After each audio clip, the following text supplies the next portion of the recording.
What's up, guys? Welcome back to the Bleacher Preacher podcast. Jonathan here with you, and I got my buddy Rob. What up? The NBA season has officially wrapped up, and it wouldn't be the NBA without drama in the last couple of days of the season. Before we get into the playoffs, we're going to look back at a season of just outright foolishness, buffoonery, and just outright comedy. And as I just mentioned, the past few days have kind of amounted to all that, but it's kind of a sad, bittersweet end to the season as we've seen some legends now walk away from the game. And we're going to start right off from there. Rob, Dirk and DWade are hanging it up. Manu got his jersey retired earlier this year. Our generation of ball players is now all but gone at this point. I feel so old.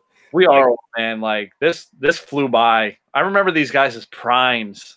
Yeah, no, like Manu, Tony Parker's on his way out eventually. He's going to be there. Duncan's gone. KG's gone. Now Dirk's gone. Like the new era of power forwards from the early 2000s all the way till, the 2010s till now.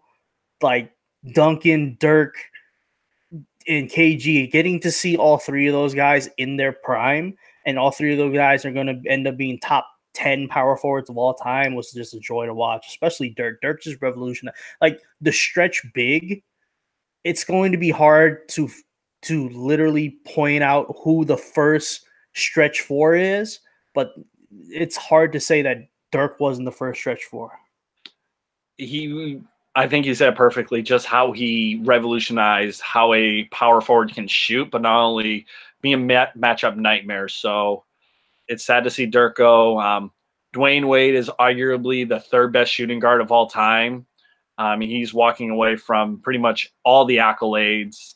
Probably one of the best slash scoring guards that we've seen in the modern era. Probably one of the best, like not defensively, but as getting blocks as a shooting guard. Like the things that he would used to do, just getting up and blocking big men, guards, the chase down blocks. Like as a guard, as a two guard, he's one of the best to ever do that. Just blocking people. His defensive instincts, I don't think, got enough credit, especially for how smart he played on both ends of the floor. I mean, we're talking not since Allen Iverson have we seen somebody attack the basket and find ways to get around traffic and finish at the rim. What would you say is your favorite D-Wade memory? It was probably against the Bulls when he hit that three to win with like the leaning bank shot, and then him jumping on the table and yelling, this is my stadium, Wade County, blah, blah, blah. I think that was his best year too as a pro. What was that, 08? It was either 08 and 09 where he was legitimately in that MVP talk. I think it was like he led the league in scoring. I think it was like 30, 37 and 7, something right. Crazy, 35 and 5. Entering the first half of his prime, because you have the title run in 06, 07. I don't want to say it was a slump by any means, but he's kind of like still working through things. But like 08, 09 going into 10, like he really began to hit his apex there. And then LeBron showed up, and then he was just really, the two championships. I mean, you trade stats for championships any day of the week. So that's pretty much what it was. Because we didn't say for him, I would say for Dirk, my favorite memory, I would have to just say that entire 2011 finals, because he elevates his game to help, put away Wade and LeBron's, first big three championship run. But what kind of gets lost in the shuffle is just how good Dirk was that entire playoffs, and then kind of culminating in the finals. I mean, you look at that, how the seconds ticked away in Game 6, the clinching game for the Mavericks. Dirk can't even like stay on the floor. He like begins to walk down the tunnel, and he's just like overcome with emotion because he finally reached the mountaintop. He had his one run, and a lot of people, you just said it, will say they'll trade stats for rings. Dirk got both. Yeah, definitely. That probably would be mine too, but just like personally, like the 7-game series the Rockets and the Mavs had when it was like T-Mac versus Dirk was probably my all-time. That was my realization of how good Dirk actually was by watching like that 7-game series. Is like, I was a big T-Mac fan growing up, so I paid close attention to that Rockets team with T-Mac and Yao and all those guys there, and like getting T-Mac dunking on Sean Bradley like that, and then having Dirk just go crazy the whole 7 series, being literally unguardable because like they were throwing Scola and they were throwing Chuck Hayes and they tried Yao a couple times. Like they were doing anything they could to try to find somebody to guard Dirk, and he was literally unguardable for anybody on that Houston team. So like and just watching him like really take over and win that series, that's like one of my personal favorites just because I watched all 7 games like closely, intently. So I really thought the Rockets were going to win the championship and have T-Mac and my boy get a ring, but neither here or there. We also don't want to talk about Dirk's potential MVP season that was kind of tarnished by the Warriors, who, before the modern day Warriors, those mid-2000 Warriors, man, they were a problem. Especially, yeah, I mean, and Dirk too, man. Dirk, it was a 60-win team. 60-win team, Dirk MVP, Dirk as the best player, and then losing to that Warriors team, and then losing, I believe, was it to the Spurs the next year too before going to the finals. Like, man, Dirk had some up and downs there in Dallas, but he stayed there all 21 years and finally won that big one. Like it's crazy how his career has all that Wade madness. We all like, we're only identifying him as a member of the Heat because that's where he honestly belongs. But it's like those Chicago and Cleveland stints just kind of like whizzed right by. Yo, the Chicago stints made no Chicago stint. It was like what, less than 15 months that he was there, possibly even less. 5 months at best, I think. Well, no, he was there for a full year, like month to month, because he signed in the offseason and he made it through the whole year, and then the next offseason he got cut. Maybe 15 months is a little bit too much. It might have been like 10 to 12 months. I thought when Cleveland did that trade deadline dump, he was one of the guys they sent to Miami for like a draft pick that was no, I'm talking about Chicago. Oh. He was in Chicago for 10 to 12 months. He was in Cleveland for like 2 months. Yes. Cleveland that wasn't happening. But irregardless, it's sad to see these two legends walk away. We're getting old. It is now only Vince Carter as the last remaining player from the 90s, and who knows where he decides to go from here. He's never going to retire. He's going to just find a way to keep hitting threes and get, a monthly dunk in here or there. Also, lastly, Paul Pierce, just stop. Paul Pierce is hilarious, dude. I'm the biggest Paul Pierce fan. Like, I love him. I love the Celtics, but this has been like a rough week of like, how the hell am I supposed to defend you, sir? Keep your mouth shut, man. Paul Pierce is hilarious. Paul Pierce is the worst player on that panel. I don't know where Paul. Come on, Paul. Paul. Come on, man. You weren't even I like you, but you weren't the best player on your own championship team, man.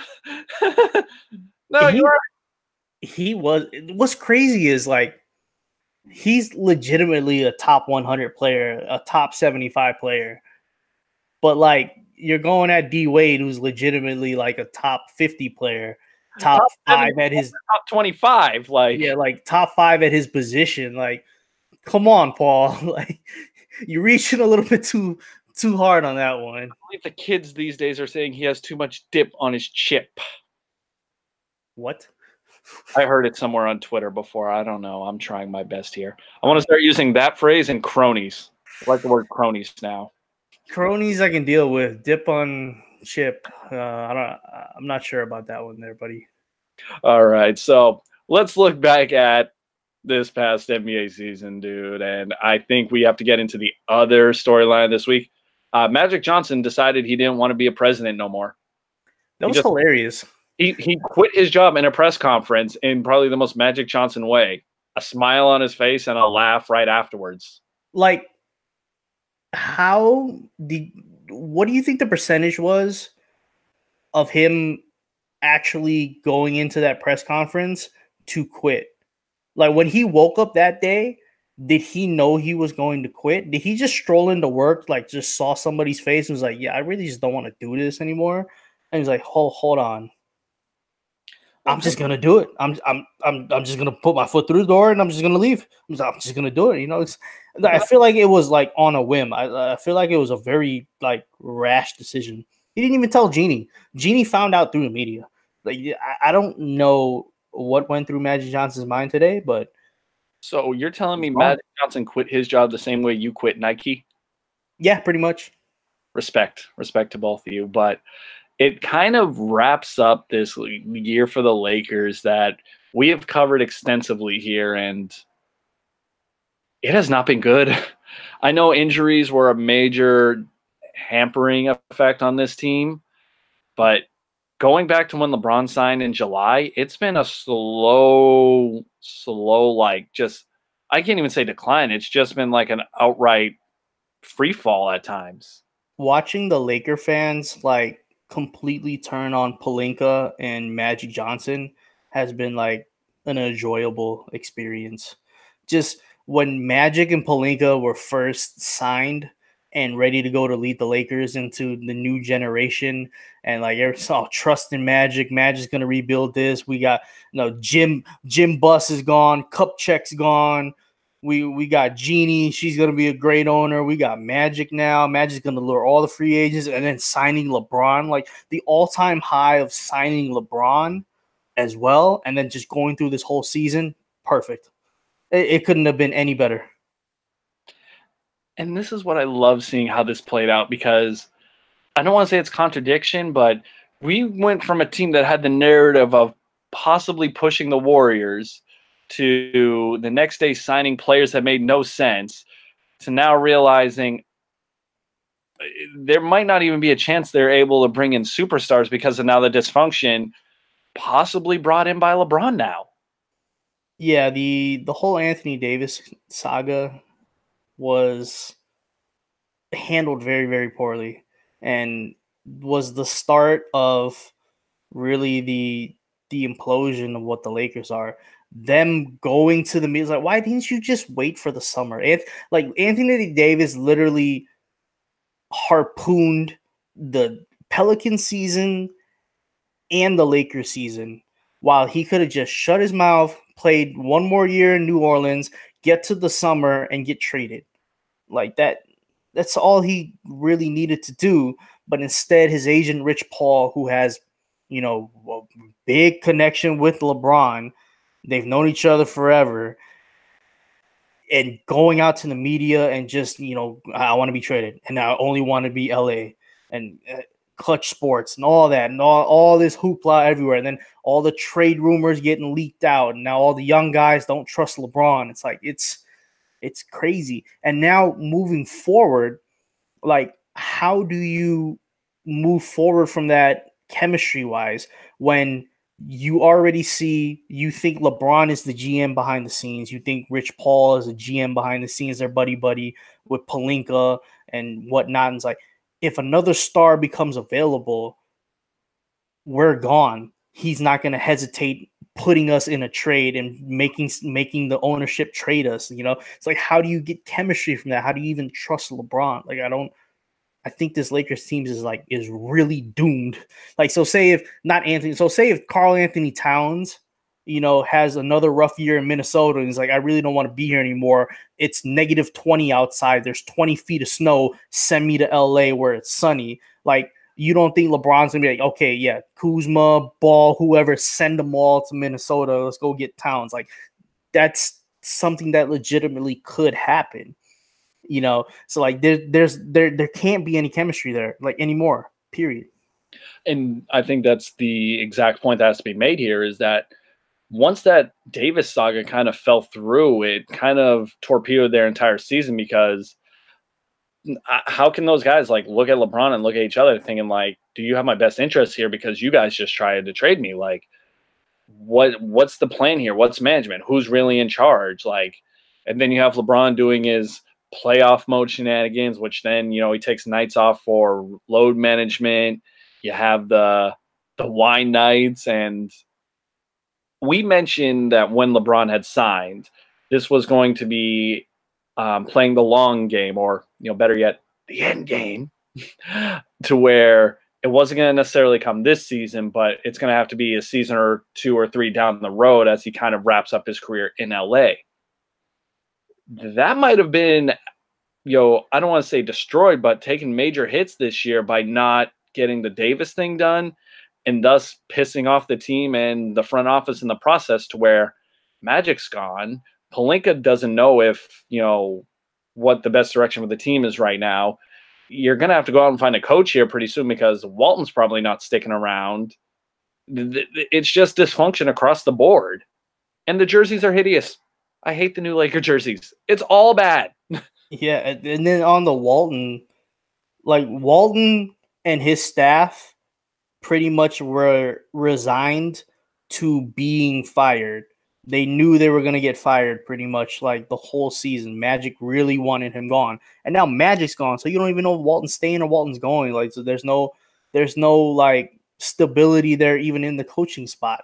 No, there's no president of basketball operations. If the new president comes in to take over Magic Johnson's spot, hates Pelinka, and then Pelinka gets the boot, and you get a new GM. Like, there's no stability, period, in the Lakers locker room, Lakers organization, front office, anywhere.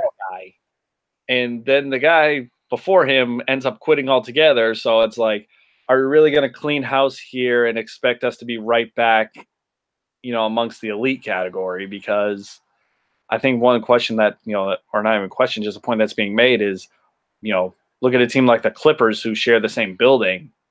They kind of righted their ship as they went along and built a better, team culture, I guess would be the best way to say it, as well as, let's commit to a direction here and not, back ourselves into a corner, and still leave a door open to maybe lure a free agent that wants Los Angeles without the drama.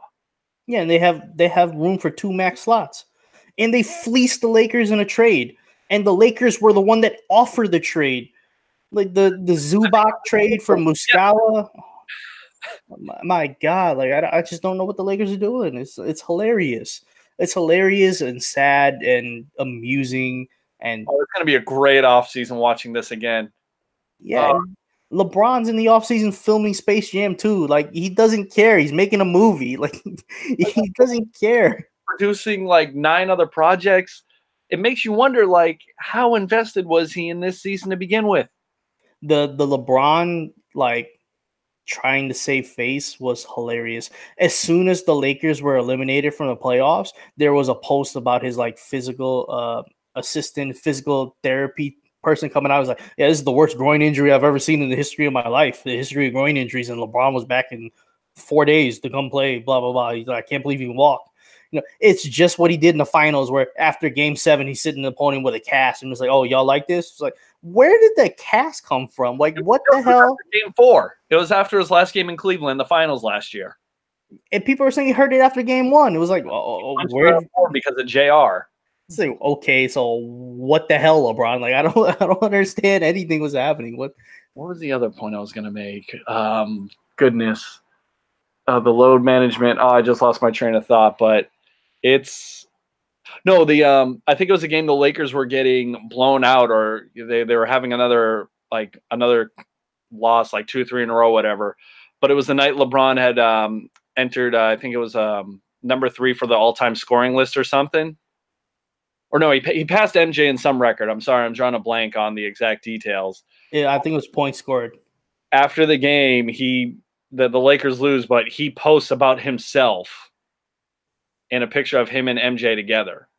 It was something incredulous like that, but that kind of like really stood out in my mind, as he's just here to kind of wrap things up. He's not taking this seriously anymore. I mean, he won his championships. He won his MVPs in Cleveland and Miami. He brought the championship to Cleveland. Like, he's got 3 championships and he's got 4 MVPs. He's got 3 finals MVPs. Like, he didn't come to LA to win MVPs. He didn't come to LA to win championships. He didn't come to LA to save the Lakers. He came to LA to retire. That's what he did. That's why he's sitting in on albums. That's why he's making a movie. He's here to finish his career. That's what it is. Well, that being said, rest in peace to the 2018 Lakers season. This was a fun one for the books. And of course, the Lakers slander. Lakers slander never stopped, but Lakers slander came back full force. It was dormant for the first couple weeks in the season when the Lakers were winning games. They were the 4th seed. But man, November, December hit. Oh, Lakers slander came back strong. Well, that being said, what's another favorite storyline you enjoyed from this past season? Pretty much we're gonna start getting to awards, but just watching James Harden, watching Giannis really fight back and forth. That's the big story. Not only were they stat watching, they're like, what do I have to do night in, night out? Well, Harden literally had to score 50 night in, night out to just be competitive in games, which is hilarious. So you wanna go ahead and start moving into the story, into awards? You want to keep going with stories? Is that a couple of things I did enjoy was the Jimmy Butler saga as well as the Markelle Fultz saga, but like I said, it was an NBA season where there were like things popping up left and right. I would have to say the Melo debacle, I guess, is the best way of saying it. Like how Melo's now somehow blackballed by all the teams in the NBA. Like Melo didn't even make it to the new year. I don't think he made it to Thanksgiving. Well, games played wise, no. He was technically still on the roster because he got traded to the Bulls. That happened. And I was like, oh, Bulls legend Carmelo Anthony, cool. And then I think, wasn't that kind of the same thing that happened to J.R. Smith? He only played like a handful of games this year. I have no clue what J.R. Smith did this whole season. That's more okay. So that being said, I know we can go on and on about the storylines from this year. You don't need me to go on and on about the Celtics' infuriating regular season. I'm just... Oh, that was another storyline. The Kyrie was hilarious this whole season. And then he ends it today. He goes and said, yeah, this year was bullshit, but not so much towards the team. It's just for me, it was bullshit. Kyrie. Really, Kyrie. Tell me how you feel. Kyrie, just shut your mouth and go dribble. Like, that's really... That's all you need to do. The vegans. Sorry to any vegan listeners out there. I just think people get antsy when they miss out on carne asada tacos. Award time. Where do you want to start? Let's start from the top. Our MVP, I think we're in agreement. Got to be the Greek Freak. Yes, but I'm surprised that Harden was 36, 7-7, I want to say. 36, I have my notes here. 36, 6-7 on a Rockets team that's going to finish somewhere in the top 4 while being dead to rights. Harden's case to be MVP is a lot closer than people think. And if Harden does win MVP, I really wouldn't be surprised or shocked. And I think he deserves it. I think there's still an outside chance that he does find a way to take the trophy from Giannis. But I know a lot of the NBA purists out there have had a real problem with how Harden's kind of carried his game to where he's either jacking up a three-pointer or he's just going to the basket looking for contact every single time. And I know it's not the conventional way or quote-unquote the right way to play basketball, but for someone who has a skill set of a James Harden, you keep going until someone finds a way to stop it. I know it might come off as annoying or spamming or just kind of taking the cheap way out. Buckets are buckets.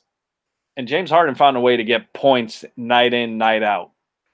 This is like one of the one of the best shooting guard seasons of all time. There was the Kobe 35 point per game year, and then there was the MJ, I believe it was like 88, where it was like 37, 7-7 or something like that. Where I don't think Jordan won the MVP with 37, 7-7. I think Magic won that MVP. I'm not quite sure because that was legitimately 30 years ago. So don't quote me on that, but I think it was 37, 7-7 from MJ while not winning the MVP. I believe Magic was the MVP. I think it was 1988. But like other than that, then it's James Harden. Then like statistically, it's literally one of the best shooting guard seasons of all time. Statistically, it's one of the best seasons of all time, period, if you don't count Wilt Chamberlain's numbers, because Wilt averaged 50 in his sleep. But other than that, I mean, Giannis was the best player on the best team with the best record this season. And he had his MVP moments, 50 against Embiid. He just dropped 45 against Embiid. And he's out there closing games. He's out there. He's shooting threes. He's making threes. He's blocking people. He's dunking on everybody. He's statistics and his unassisted dunks is on par with a young Shaq. And he's not built like a young Shaq, but he kind of plays like a young Shaq. But he can shoot, he can dribble, he can move. He's averaging 6 assists. He's the heart and soul of that Milwaukee team. Giannis should be the MVP. I really want to give it to Giannis. And what I like to do is I look at the seasons and I think back on past MVPs. Like, would Giannis have won MVP last year against Harden, or would Giannis win MVP against Russ? And I think Giannis has a good case of if he would have had this season last year against the Houston Rockets and against James Harden, it's kind of a parallel where James Harden put up the gaudy statistic numbers that Giannis, has put up gaudy statistic numbers, as well as James Harden led the best team with the best record in the league, which is what Giannis did this year. Like, the parallels from last year's Harden to this year's Giannis is pretty much the same. And I really want to go with Giannis in the MVP, and I really think he deserves it. And I think that's what's kind of the beauty of this debate. There's not necessarily a wrong answer, because each player does have a pretty good case. And if one wins over the other, I think it's still well-deserved. But at the same time, kind of shows you how a 3, 4, 5 game stretch can kind of swing votes like this, because we saw James Harden hit a very, very high peak, but he also had a bit of a lull at times to where teams were literally throwing 3 guys at him at every possession. Yeah. And then, the Rockets had the injuries. That's really why his numbers were as big as he was. And that's why sometimes, teams found a way to stop him, because it was just him, The Rockets needed every single one of those Harden games, because they did start the year off in a very weird haze, and it didn't really kick in until around Christmas time, and that's when we really saw him take off. Who rounded out your top 5? I had PG third, I had Jokic, and I had a tie between Steph and Durant at 5. I had Steph at 4, I had Jokic at 5, but I had George locked in at 3, because Paul George had a very quiet but also a very, very good season. Paul George could have made it a 3-team race, a 3-person race, and he did make it a 3-person race. He just got hurt, and when he came back from injury, his last month of the season, he kind of tailed off just because of the injury and get hurt, as well as the Thunder having a bad record. But PG had a very phenomenal season this year. They were extremely average down the stretch, and as Thunder basketball, we saw a lot of Russell takeover games, and that's just who Westbrook is at this point. All right, next award. What do you want to hit? Next up, most improved. This one we actually differed on a little bit. You're going with D'Angelo Russell, Lakers star. D'Angelo Russell, yeah, D'Angelo Russell, 21 and 7 assists on a Nets team that made the playoffs. Who we both picked to make the playoffs before the season started. Yeah, the Nets. Could you imagine 3 years ago, 2 years ago, last year? The Nets are going to make the playoffs in the 6th seed and be led by a great young core of Karis LeVert, Spencer Dinwiddie, Jared Allen, and D'Angelo Russell. So what? After not having a draft for a better part of the decade, you had to find ways to acquire talent. And credit to Brooklyn for winning the D'Angelo Russell trade. That's one they had to take, and every day they're proving more and more correct with it. But just the ability to find guys that can play and that actually play hard night in, night out. And it's really given Brooklyn a good identity here. And now they're in the playoffs here. Good for them. And so with D'Angelo Russell as the most improved, he went from the Lakers and being called immature and being traded, and while getting traded and getting kicked out the door, it's like kicking somebody out the door, and then while he's walking away, you trip him. Because Magic had disparaging remarks about D'Angelo, immaturity. We don't think he's a leader. And then him going to the Nets and just laying low, chilling out, working on his game, and just getting better, and him maturing into an all-star this year, and then maturing into a most improved player candidate, maybe a winner of a most improved player award. Just looking from his time and what happened to LA and going from the Nets, that's a come up. That's what it is. That's a come up. Like, that's what the most improved player is. It's a come up from what D'Angelo Russell has shown. Like, I know this year most improved is supposed to be a 1-year award, but for his whole career, he's improved so much. He's definitely starting to live up to his number 2 overall billing status. He did have that messy leave from the Lakers when he had that whole Nick Young situation, and him kind of getting traded was a blessing for his career, because I think he's going to continue to get better. And now we're going to be talking about a yearly candidate as an all-star in the Eastern Conference, and he's going to be leading Brooklyn in the right direction. For my pick, I'm going to stay in the Eastern Conference, but we're going to go north of the border. I'm going with the wingman himself of Pascal Siakam.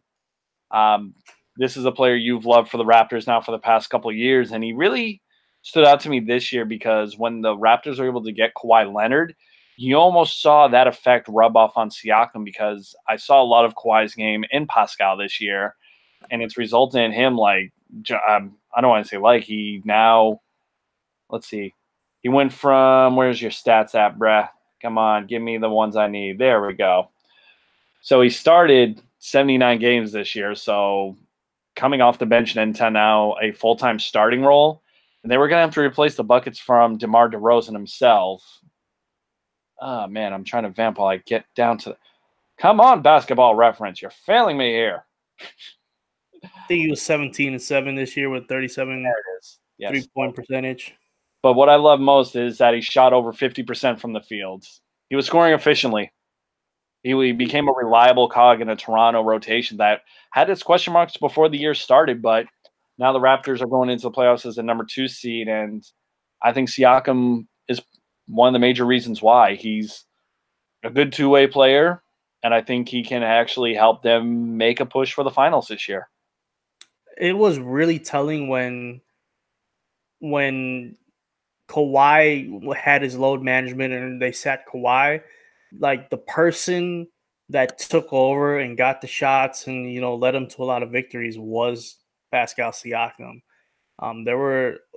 It was like every other week, like Kawhi sitting tonight. Oh, Pascal had a career high. Oh, Kawhi sat tonight. Pascal broke his career high with a new career high. It's like that's really what happened with Pascal this season, and he's going to be a very good player. He's going to make an all-star team, in my opinion. Like he is so good. I just love his hustle and his energy. Like I just watching him, I get tired watching him run the floor. The way he does it, like that. Pascal he's great. I just love him. You love your international stars, man. 6 man, I think, is an easy choice for us. Lou Will until Lou Will starts starting. Like Lou Will deserves a perennial. As a 6 man, he's gonna break the Hall of Fame voting method because, oh God, do we have to vote in a 6 man of the year? I mean, 20 points a night, 6 man of the year, and the Clippers made the playoffs after trading away their best player. They traded away their best player, Tobias Harris, fleeced the Lakers in a deal, got Landry Shamet, and Lou Will's out there dropping, 20, 30, 40 a night, and they make the playoffs. Like, is it fair to also call him ex-Laker Lou Williams as well? Can we pile that on? Ex-Laker Lou Williams, ex-Rocket Lou Williams, ex-Raptor. Ex-Hawk. Was he a Raptor? I swear he was a Raptor. He could have been. He's got that Jamal Crawford play for every team in the league. Jamal Crawford, by the way, dropped 51 the other night against Dirk. Hilarious to me. And typical Suns fashion, they still lost by double digits. Jamal Crawford, professional bucket getter. That's never changed. All right, so for Lou Will, we have Philly, Atlanta. Yep, 1 year in Toronto, Los Angeles, Houston, and the Clippers. How many 6-men for different teams? How many 6-man awards has he won? 2. For who? Hold on. This is why I don't like using it on my phone. It doesn't load up right.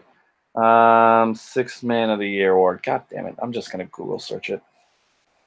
I want to say he won 1 for the Hawks and he won 1 for Philly. No, 1 for Toronto. He won Toronto and the Hawks. I want to say he won 6-man. 2018, he won it last year. 2017 was Eric Gordon. 2016, Jamal Crawford. 2015. Which was what? His Toronto year? 2015, I believe, was his Toronto year. It was his 2014 or 2015. You're killing me here. Because 2014 to 2015 was with Toronto, but 2015 to 2016 would have been with so we'll just say Toronto because it ended in 2015. So with the Raptors, need to hire a stat guy. We need a fact check guy. That's what we need. Need a Tony Reale. Applications straight to the show email. We'll get to that in the tag session. Defensive Player of the Year. I took Kawhi. It was a very meh year in my eyes for Defensive Player of the Year. I don't think anybody really stood out. Like we said with Paul George tailed off at the end of the year. So that's what kind of stopped me from going with Paul George. I went with Rudy Gobert. So, like, we kind of defaulted to who we thought the best defensive player in the league is. So, like, I defaulted to Gobert. You defaulted to Kawhi. But then at the same time, like, Draymond didn't have any, like, big season. I think PG wins the award just because of the narratives that he had this season and the leaps that you think he took this season to become, like, you know, he's probably going to finish third in the MVP racing, and he's probably going to finish, you know, top 5 in the Defensive Player of the Year award.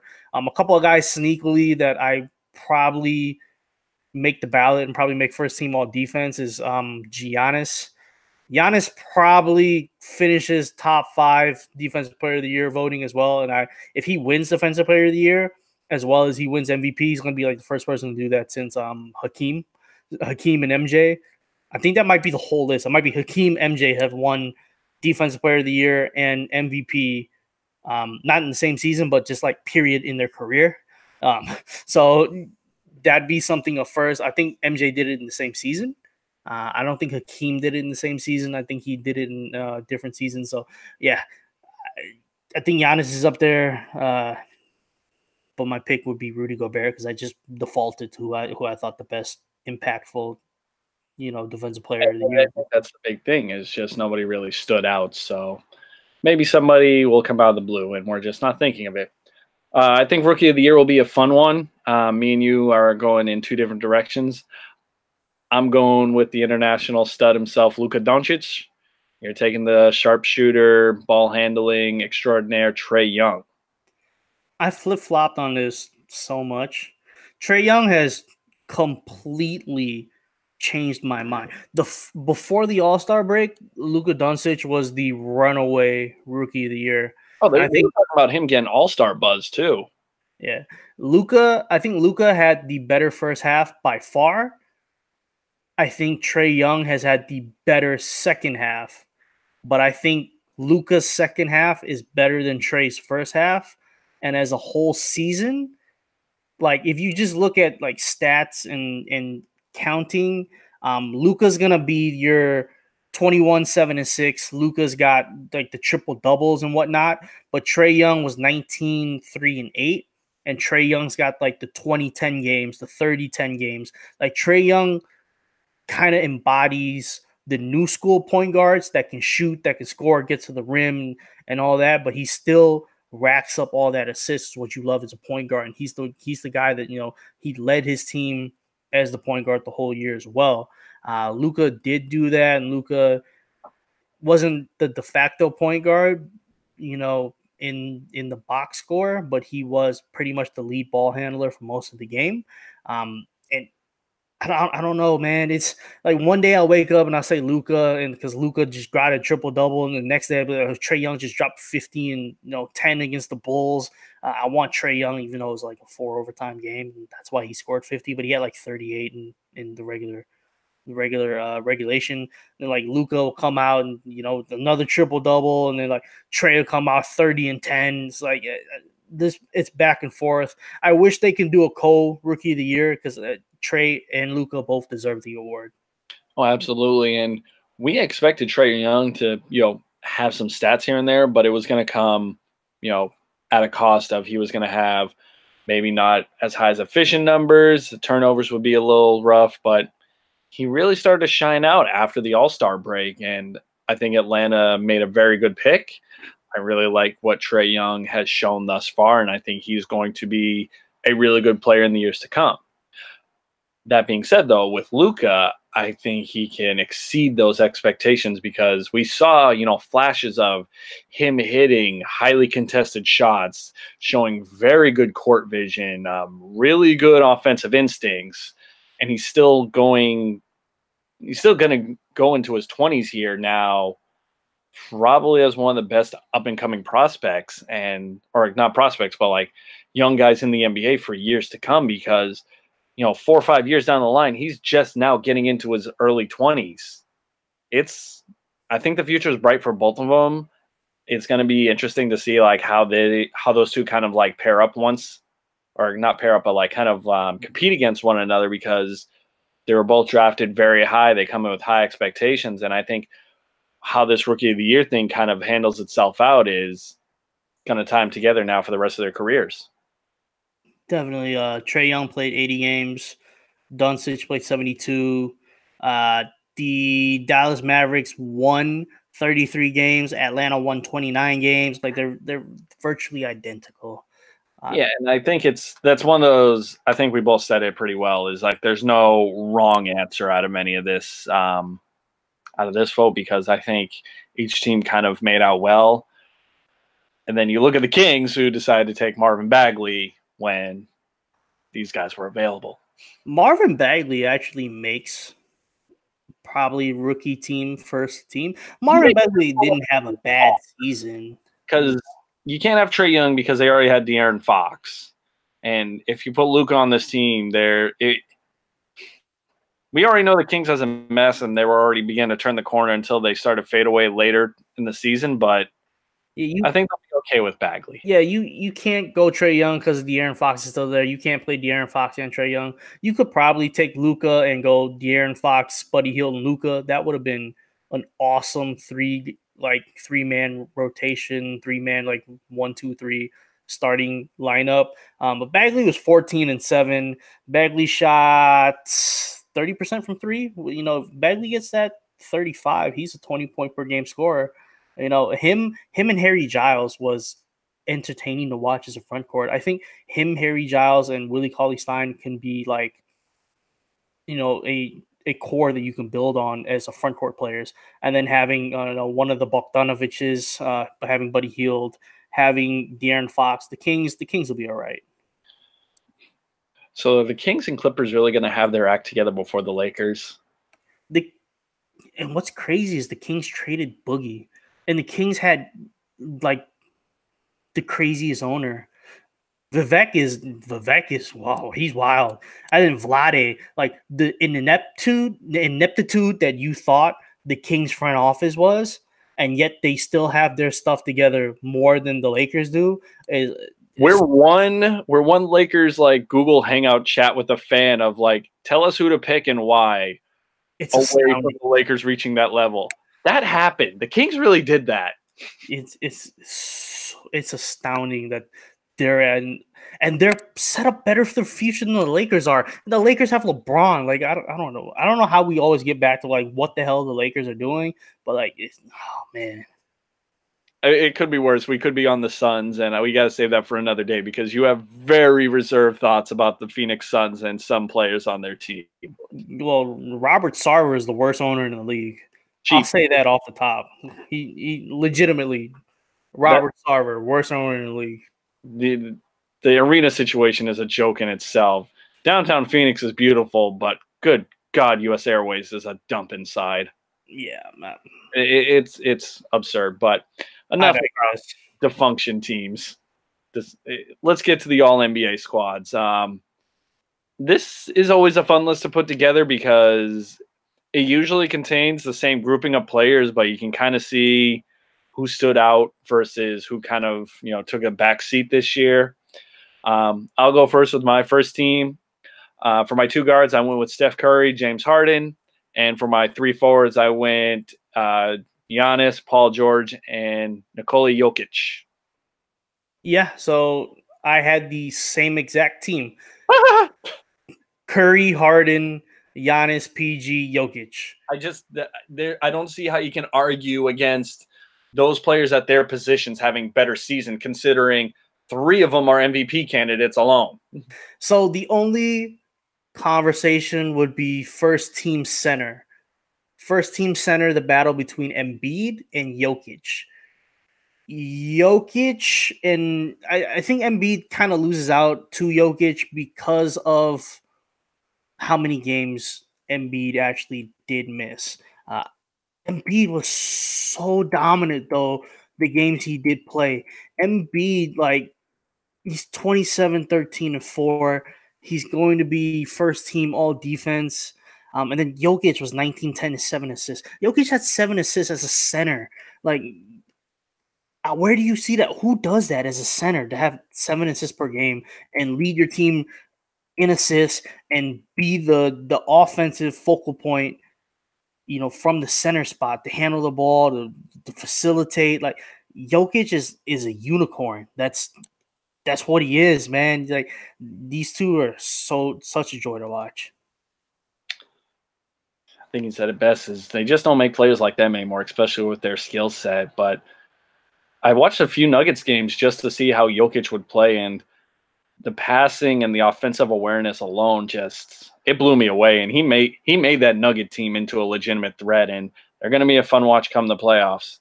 Yeah, and last year, them fighting for their playoff lives, literally having a playoff game in Game 82, to this year comfortably being a top 4 seed. That's hard to. And Jokic, in my opinion, stepped his game up. He played 15 games more than Embiid did. Embiid played 64. Jokic played 79. So I mean, Jokic is definitely my first team All NBA center. Second team, I'm going with Russell Westbrook, Dame Lillard, Kevin Durant, Kawhi Leonard, and we just said Joel Embiid. Who'd you take? So I had Embiid, Kawhi, and KD, and then I had Dame. The only thing that we deferred on was Kyrie versus Russ, and I had Kyrie in the second team. And we kind of mentioned, I don't want to say mention, but I vented that, Kyrie had his own set of issues on and off the court this year, and he had his moments to where he looked like the Kyrie of old, to where he would be a nightmare to guard. His dribble penetration combos and how he was getting to the rack, and we even I don't want to say he shot too many threes, but he didn't shoot it as efficiently as I would hope he would, and that kind of knocked him down a little bit. And I know Westbrook has been dinged for his stat hunting, but I could watch him play basketball all day, man. I'm sorry. I love Russell Westbrook's game. That's just who he is, and I'm for it. Westbrook is such an enigma. I struggled all season where I wanted to put Westbrook, and Westbrook made my third team All NBA. I thought about leaving Westbrook off All NBA entirely, but Westbrook always puts his mark on the game. He's such a force. He's just that that's the perfect description of him. He's a force.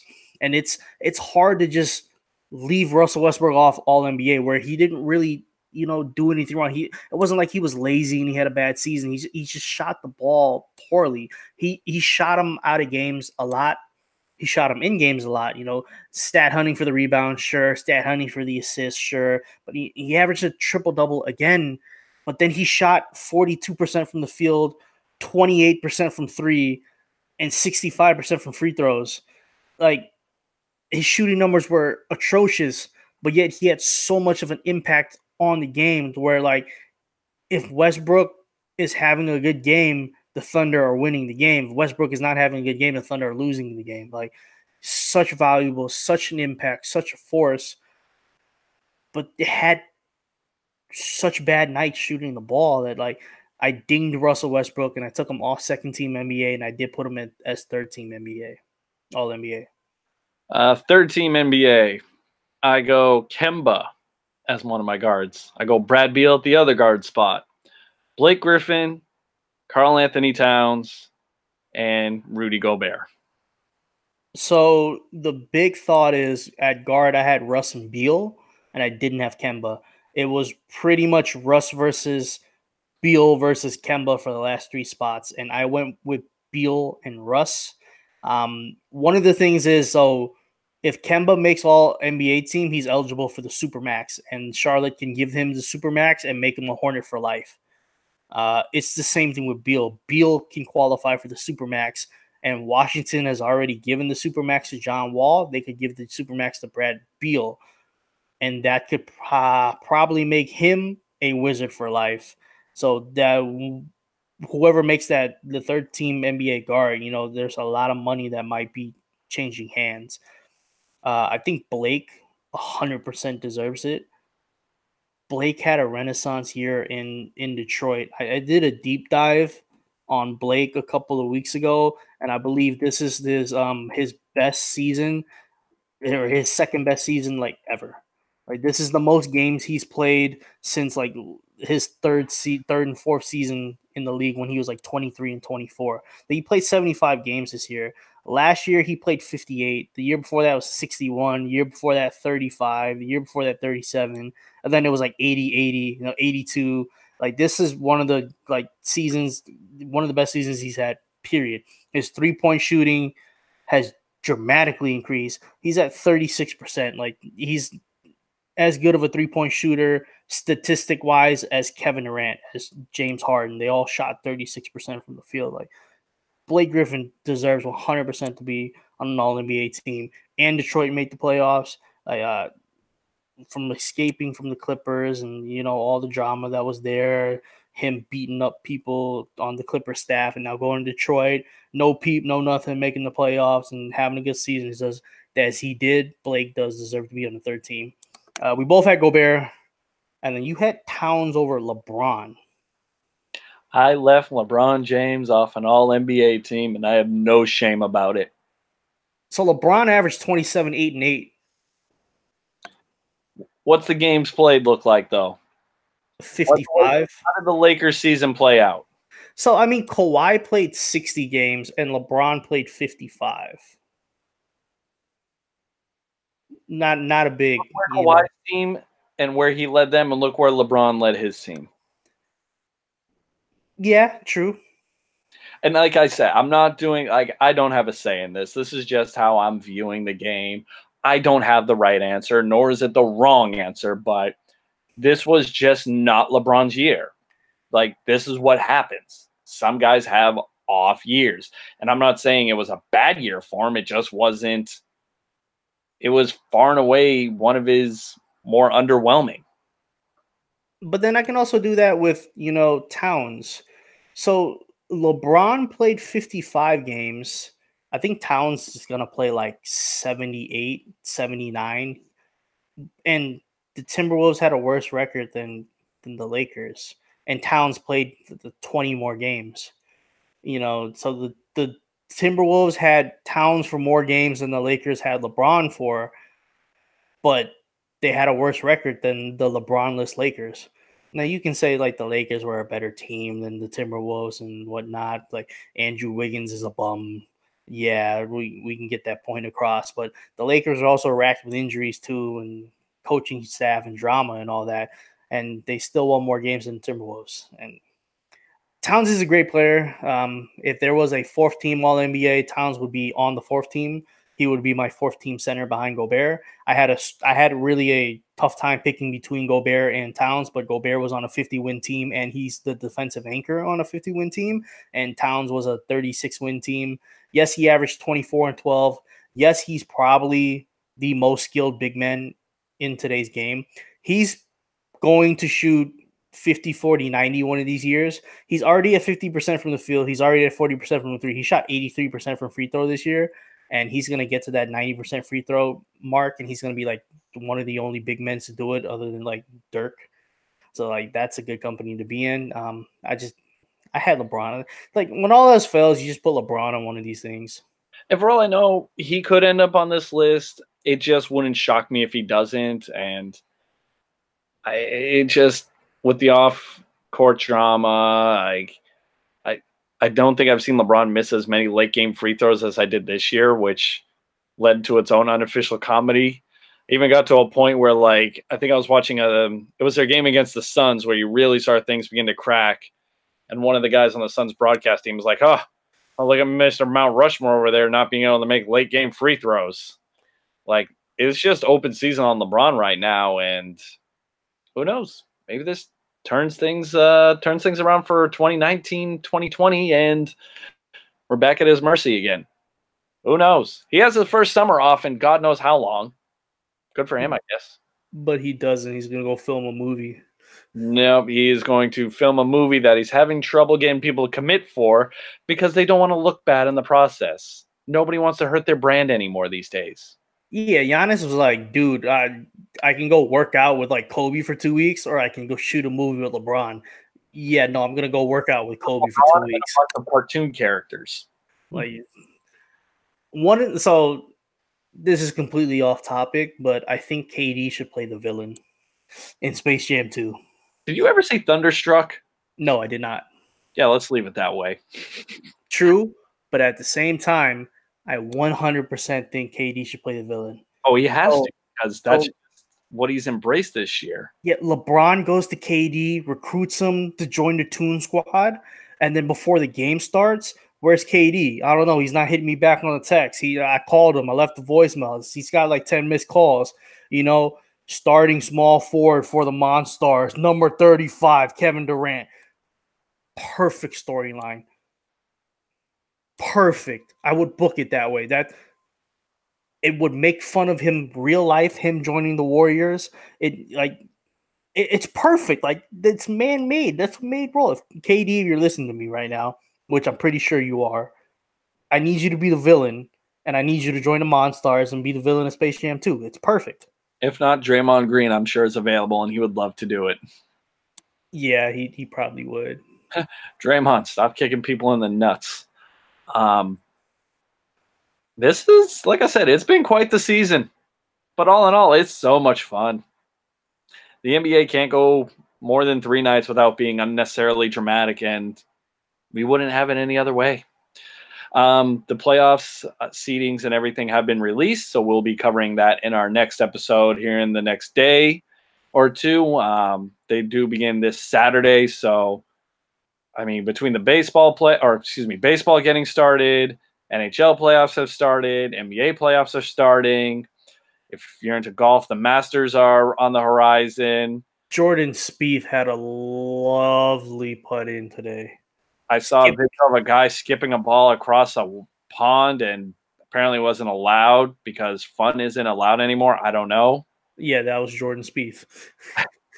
And this is the last note where we're gonna leave on. So, looking at the NBA playoff schedule, as you may or may not know, Game of Thrones is returning this coming Sunday, one of the most anticipated season premieres in television history. The poor Utah Jazz and Houston Rockets game will be starting at the same time of Game of Thrones. Rob, who's getting the main screen for you? Well, I get to watch Game of Thrones and then tune in for the second half of the playoff game. That's what's going to happen. I just think it's funny they put an NBA playoff game against Game of Thrones, and we're talking about a season premiere that's been talked about for 2.5 years. Well, I mean, Game of Thrones is only going to be an hour and a half long. That's just the first half. I might miss the first 3 quarters then. I'll probably end up watching the fourth quarter of the game. So, oh well.